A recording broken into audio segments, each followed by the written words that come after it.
Guys, probably the most common question that I get in regards to getting the Airbnb, getting into the Airbnb business, getting into this industry, hosting, is how do I get my first property?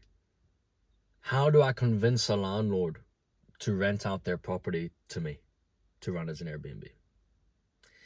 And the thing I find when I receive these questions is that the psychology so often is completely off the mark, okay? A lot of people just don't understand why a landlord would rent out to you. But what they're missing is the fact that the landlord needs a tenant. That's why they're advertising the property for rent, okay? They need somebody to pay them rent every month.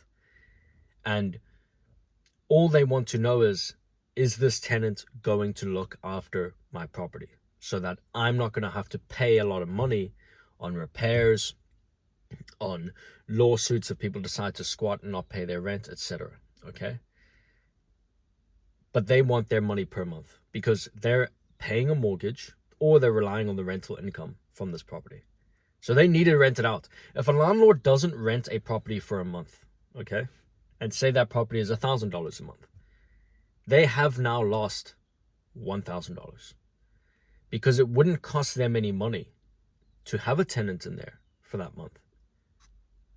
They don't pay the electric, okay? They don't pay the Wi-Fi. They don't pay, for the utilities. They don't pay for the home, the running of the home. The tenant does that, okay? And they collect a rental payment. Every month they miss that rental payment, that's lost money. They can never get that back. You can't go back in time and put a tenant in there, okay? So if they get $1,000 a month, they're expecting $12K a year. They don't rent it out for a month. Okay, they only get $11K now. Okay, so they want people in the property is what I'm trying to explain to you. And you are offering them to be a tenant. You are the one that's signing the lease. You are responsible for the property. You will be paying the rent every single month. And that's what they want to hear. And then the other thing they want to hear is that you're not a higher risk than a potential bad tenant. You don't want to be a higher risk than a potential bad tenant or just an okay tenant. But here's the thing. And this is what you have to understand. And you have to make the landlord understand. Is that you operate a short-term rental, okay? So it is in your very best interest to make sure that the property is in immaculate condition for every single new guest that arrives, okay? And that means you're going to have a cleaning team. That means you're going to have a maintenance guy. If anything goes wrong, if a TV needs put up or whatever it is, or a light bulb needs changed, you or your maintenance guy is going to do that immediately, okay? So the property is not going to be left and allowed to go into disrepair because you need 5-star reviews. And you tell the landlord that, look, I operate as a short-term rental. That's why 5-star reviews are extremely important to me. That's why it's in my best interest to make sure that the property is cleaned immaculately after every guest. And that means a few times a week. So your property is going to be looked after to the highest degree. Nobody will look after your property as well as I will, operating as a short-term rental. Okay. So you need to make them understand that. And once you convey that, and once you actually believe that yourself, then it's a no-brainer why any landlord would rent out to you. Now, of course, you're going to face objections.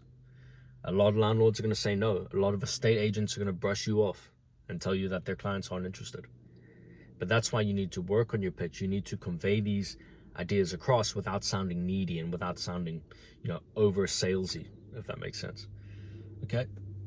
You need to sound confident. You need to sound like you've done this before many times, that you're operating successfully, and that this is the best option for the landlord to have not only a quality tenant paying rent every single month, no risk of squatters' rights because you're not physically occupying the property. If you stop paying the rent, they can go there when the property's empty and do whatever they need to do. You're going to sign a longer-term lease if the landlord's interested. So now they don't have to think, oh, I rent out for a year and I have to advertise again and this property's going to sit vacant and I'm probably going to have to repaint before the next guest comes in, blah, blah, blah. No, they won't have to do that. You tell them you'll be the last tenant that they're ever going to have. Okay? And that's the psychology that will get you to actually acquiring rental properties once you understand that.